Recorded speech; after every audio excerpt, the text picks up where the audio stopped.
दोस्तों, आज की वीडियो में हम गरुड़ पुराण के 13वां अध्याय का पूर्ण उल्लेख सुनेंगे। तो आइए शुरू करते हैं गरुड़ पुराण का 13वां अध्याय। गरुड़ जी ने कहा, हे प्रभो, सपिंडन की विधि, सूतक का निर्णय और शयादान तथा पददान की सामग्री एवं उनकी महिमा के विषय में कहिए। दोस्तों, सपिंडन का मतलब है पिंडों को मिलाना। ये श्राद्ध के 12 प्रकारों में से एक है। शास्त्रों के मुताबिक जब कोई जीव मर जाता है तो वह प्रेत बन जाता है। प्रेत को पितरों में ले जाने की प्रक्रिया को सपिंडन कहते हैं। श्री भगवान ने कहा, हे तार्क्ष्य, सपिंडीकरण आदि संपूर्ण क्रियाओं के विषय में बतलाता हूँ, जिसके द्वारा मृत प्राणी प्रेत नाम को छोड़कर पितृगण में प्रवेश करता है, उसे सुनो। जिनका पिंड रुद्र स्वरूप पितामह आदि के पिंडों में नहीं मिला दिया जाता, उनको पुत्रों के द्वारा दिए गए अनेक प्रकार के दान प्राप्त नहीं होते। उनका पुत्र भी सदा अशुद्ध रहता है, कभी शुद्ध नहीं होता, क्योंकि सपिंडीकरण के बिना सतक की निवृत्ति अर्थात समाप्ति नहीं होती। इसलिए पुत्र के द्वारा सूतक के अंत में सपिंडन किया जाना चाहिए। मैं सभी के लिए सूतकांत का यथोचित काल कहूँगा। ब्राह्मण 10 दिन में, क्षत्रिय 12 दिन में, वैश्य 15 दिन और शूद्र 1 मास में शुद्ध होता है। प्रेत संबंधी सूतक में सपिंडी 10 दिन में शुद्ध होते हैं। सकुल्या कुल के लोग 3 रात में शुद्ध होते हैं और गोत्र स्नान मात्र से शुद्ध हो जाते हैं। चौथी पीढ़ी तक के बांधव 10 रात में, 5वीं पीढ़ी के लोग 6 रात में, 6ठी पीढ़ी के 4 दिन में और 7वीं पीढ़ी के 3 दिन में, 8वीं पीढ़ी के 1 दिन में, 9वीं पीढ़ी के 2 प्रहर में तथा 10वीं पीढ़ी के लोग स्नान मात्र से, मरना शौच और जन्ना शौच से शुद्ध हो जाते हैं। देशांतर में गया हुआ कोई व्यक्ति अपने कुल के जन्ना शौच या मरना शौच के विषय का समाचार 10 दिन के अंदर सुनता है, तो 10 रात्रि बीतने में जितना समय शेष रहता है, उतने समय के लिए उसे अशौच होता है। 10 दिन बीत जाने के बाद और 1 वर्ष के पहले तक सा समाचार मिलने पर 3 रात तक अशौच रहता है। संवत्सर अर्थात 1 वर्ष बीत जाने पर समाचार मिले तो स्नान मात्र से शुद्धि हो जाती है। मरना शौच के आदि के 2 भागों के बीतने के पूर्व अर्थात 6 दिन तक यदि कोई दूसरा अशौच आ पड़े तो आद्य अशौच की निवृत्ति के साथ ही दूसरे अशौच की भी निवृत्ति अर्थात शुद्धि हो जाती है। किसी बालक की दांत निकलने से पूर्व मृत्यु होने पर सद्य अर्थात उसके अंतिम संस्कार के बाद स्नान करने पर, चूड़ाकरण अर्थात मुंडन हो जाने पर 1 रात, व्रत बंद होने पर 3 रात और व्रत बंद के पश्चात मृत्यु होने पर 10 रात का अशौच होता है। जब किसी भी वर्ण की कन्या की मृत्यु जन्म से लेकर 27 मास की अवस्था तक हो जाए तो सभी वर्णों में समान रूप से सद्य अशौच की निवृत्ति हो जाती है। इसके बाद वागदान पर्यंत 1 दिन का और इसके बाद अथवा बिना वागदान के भी सयानी कन्याओं की मृत्यु होने पर 3 रात्रि का अशौच होता है। ये निश्चित है। वागदान के अनंतर कन्या की मृत्यु होने पर पितृकुल और वरकुल दोनों को 3 दिन का तथा कन्यादान हो जाने पर केवल पति के कुल में अशौच होता है। 6 मास के अंदर गर्भस्राव हो जाने पर जितने माह का गर्भ होता है उतने ही दिनों में शुद्धि होती है। इसके बाद अर्थात 6 माह के बाद गर्भस्राव हो तो उस स्त्री को अपनी जाति के अनुरूप अशौच होता है। गर्भपात होने पर सपिन की सद्य स्नानोत्तर शुद्धि हो जाती है। कलयुग में जन्ना शौच और मरना शौच से सभी वर्णों की 10 दिन में शुद्धि हो जाती है। सा शास्त्र का निर्णय है। मरना शौच में आशीर्वाद, देव पूजा, प्रत्युत्थान, आगंतुक के स्वागतार्थ उठना, अभिवादन, पलंग पर शयन अथवा किसी अन्य का स्पर्श नहीं करना चाहिए।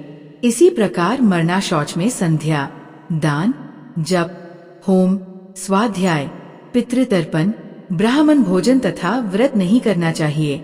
जो व्यक्ति सूतक में नित्यनैमित्तिक अथवा काम्य कर्म करता है, उसके द्वारा पहले किए गए नित्यनैमित्तिक आदि कर्म विनष्ट हो जाते हैं।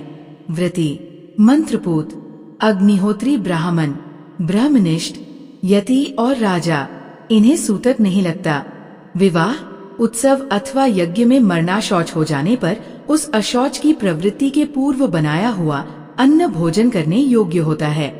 सा मनु ने कहा है, सूतक न जानने के कारण जो व्यक्ति सूतक वाले घर से अन्नादि कुछ ग्रहण करता है वह दोषी नहीं होता, किंतु याचक को देने वाला दोष का भागी होता है। जो सूतक को छिपाकर ब्राह्मण को अन्न देता है, वह दाता तथा सूतक को जानकर भी जो ब्राह्मण सूतकान का भोजन करता है, वे दोनों ही दोषी होते हैं। इसलिए सूतक से शुद्धि प्राप्त करने के लिए पिता का सपिंडन श्राद्ध करना चाहिए, तभी वह मृतक पितृघ्नों के साथ पितृलोक में जाता है।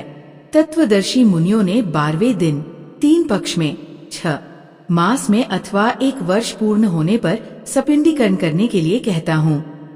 कलयुग में धार्मिक भावना के अनित्य होने से, पुरुषों की आयु क्षीण होने से और शरीर की अस्थिरता के कारण 12वें दिन ही सपिंडीकरण कर लेना प्रशस्त है। गृहस्थ के मरने पर व्रत बंध, उत्सव आदि, व्रत, उद्यापन तथा विवाहादि कृत्य नहीं होते।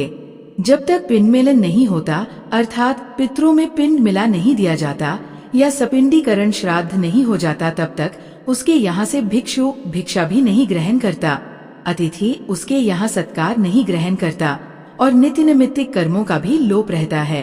कर्म का लोप होने से दोष का भागी होना पड़ता है। इसलिए चाहे निरग्निक हो या सार्वजनिक, अग्निहोत्री 12वें दिन सपिंडन कर देना चाहिए। सभी तीर्थों में स्नान आदि करने और सभी यज्ञों का अनुष्ठान करने से जो फल प्राप्त होता है, वही फल 12वें दिन सपिंडन करने से प्राप्त होता है। अतः स्नान करके मृतावस्था में गोमय से लेपन करके पुत्र को शास्त्रोक्त विधि से सपिंडन श्राद्ध करना चाहिए। पाद्य, अर्घ्य, आचमनीय आदि से विश्व देवों का पूजन करे और असत गति के पितरों के लिए भूमि में विकिर देकर हाथ पांव धोकर पुनः आचमन करें।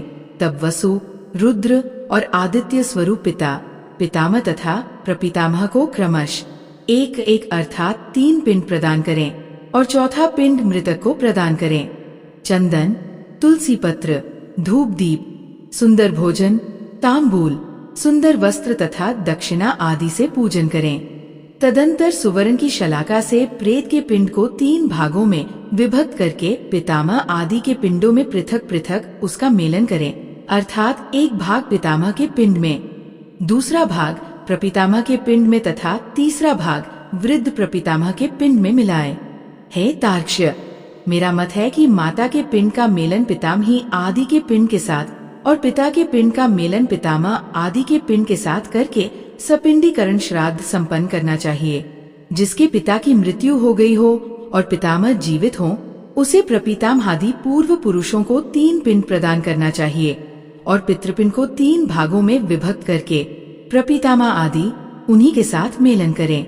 माता की मृत्यु हो जाने पर पितामही जीवित हो तो माता के सपिंडन श्राद्ध में भी पितृस्पिंडन की भांति प्रपितामही आदि में मातृपिंड का मेलन करना चाहिए, अथवा पितृपिंड को मेरे पिंड विष्णु जी के में और मातृपिंड को महालक्ष्मी पिंड में मिलाए।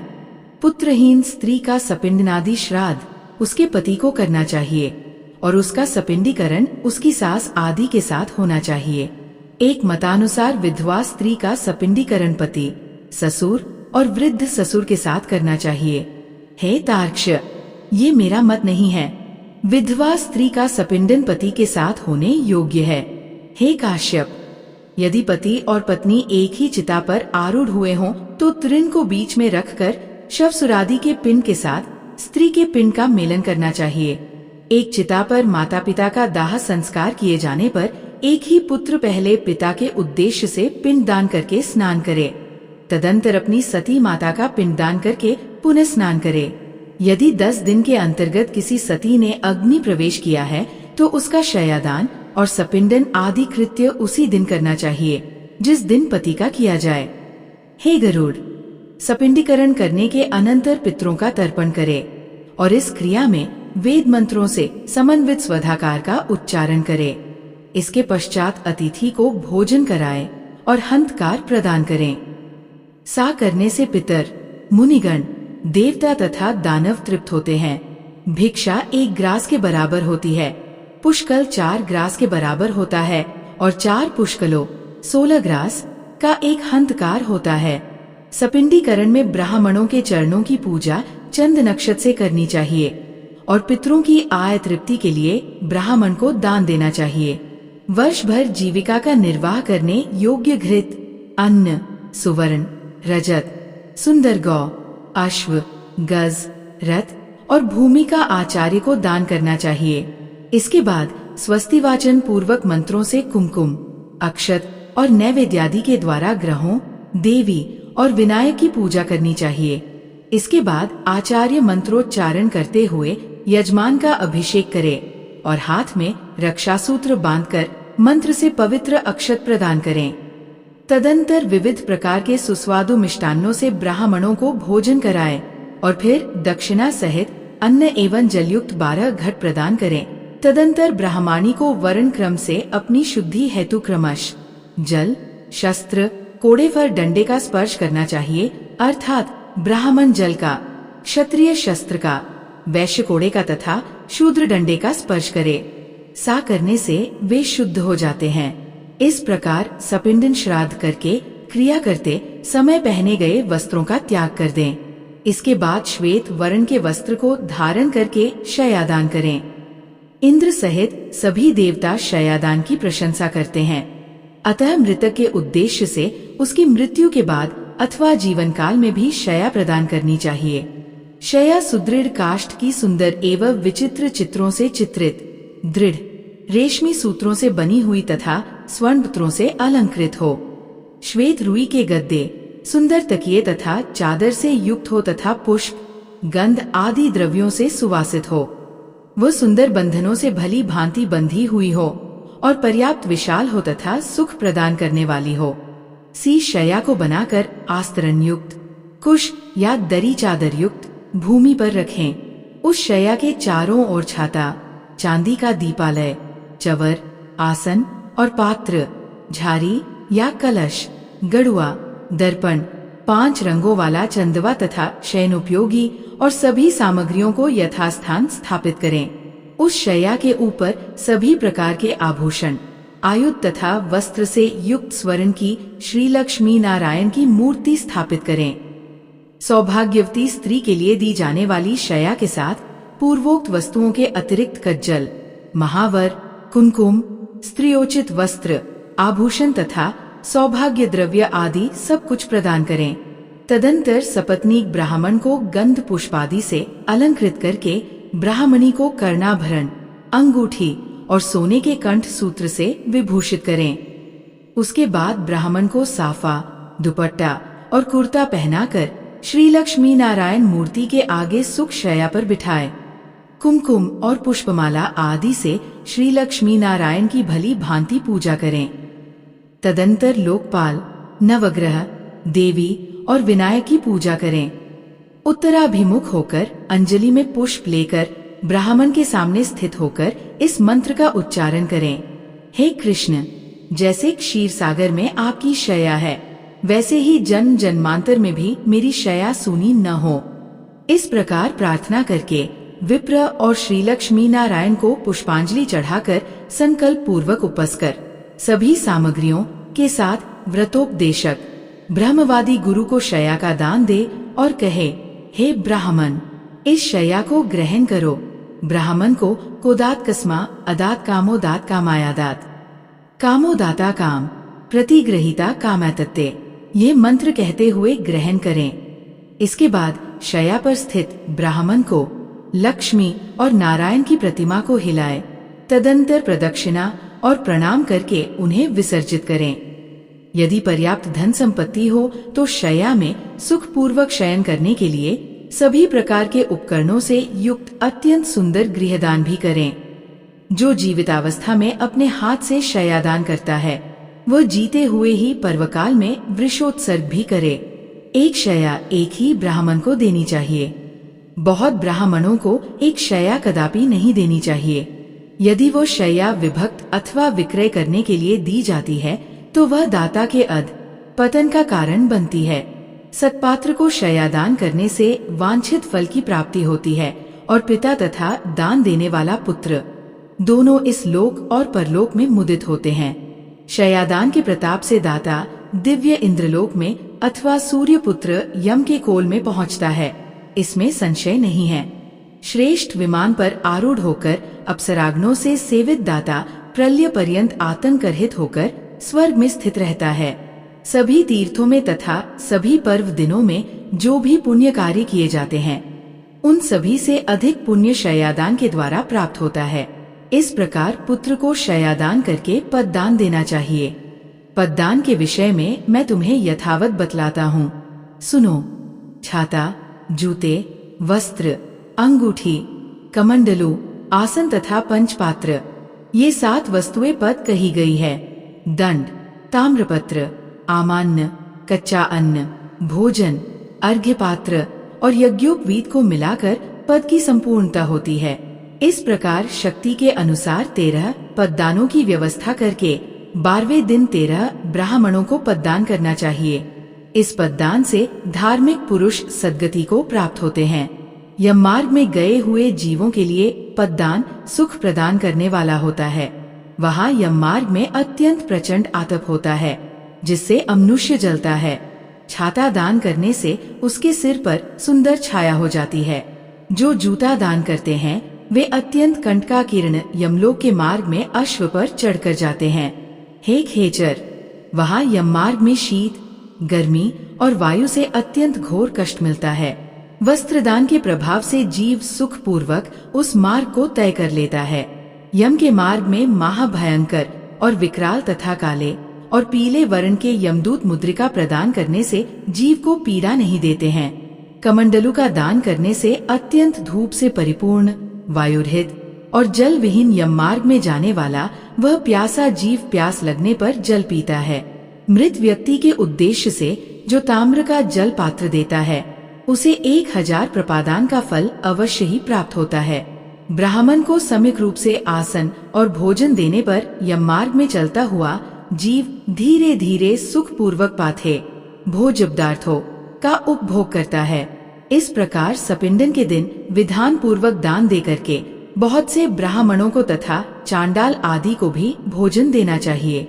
इसके बाद वर्ष के पूर्व ही 12वें दिन सपिंडन करने पर भी प्रत्येक मास जल कुंभ और पिंड दान करना चाहिए।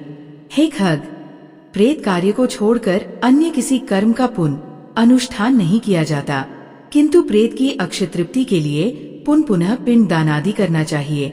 अतः मैं विशेष तिथि पर मृत्यु होने वाले जीव के मासिक, वार्षिक और पाक्षिक श्राद्ध के विषय में कुछ विशेष बात कहूँगा। पूर्णमासी तिथि पर जो मरता है उसका उनमासिक श्राद्ध चतुर्थी तिथि को होता है और जिसकी मृत्यु चतुर्थी तिथि को हुई है उसका उनमासिक श्राद्ध नवमी तिथि को होता है। नवमी तिथि को जिसकी मृत्यु हुई है उसका उनमासिक श्राद्ध रिक्ता तिथि चतुर्दशी को होता है। इस प्रकार पाक्षिक श्राद्ध 20वें दिन करना चाहिए। यदि एक ही मास में 2 संक्रांतियां हों तो 2 महीनों का श्राद्ध मलमास में ही करना चाहिए। यदि एक ही मास में 2 मास हों तो उस मास के ही वे दोनों पक्ष और वे ही 30 तिथियां उन दोनों महीनों की मानी जाएगी। मलमास में पड़ने वाले उन दोनों मासों के मासिक श्राद्ध के विषय में विद्वानों को ये व्यवस्था सोचनी चाहिए कि श्राद्ध तिथि के दिन पूर्वार्ध में प्रथम मास का श्राद्ध करें और द्वितीयार्ध में दोपहर के बाद दूसरे मास का श्राद्ध करें। हे खग, संक्रांति रहित मास मल मास में भी सपिंडीकरण तथा मासिक और प्रथम वार्षिक श्राद्ध करना चाहिए। यदि वर्ष पूर्ण होने के मध्य में अधिमास आता है तो 13 महीने पूर्ण होने के अनंतर प्रेत का वार्षिक श्राद्ध करना चाहिए। संक्रांति रहित मास में पिंड रहित श्राद्ध, आम श्राद्ध और संक्रांति युक्त मास में पिंड युक्त श्राद्ध करना चाहिए। इस प्रकार प्रथम वार्षिक श्राद्ध को मल मास तथा उसके बाद आने वाले शुद्ध मास 13वें मास दोनों ही मासों में करना चाहिए।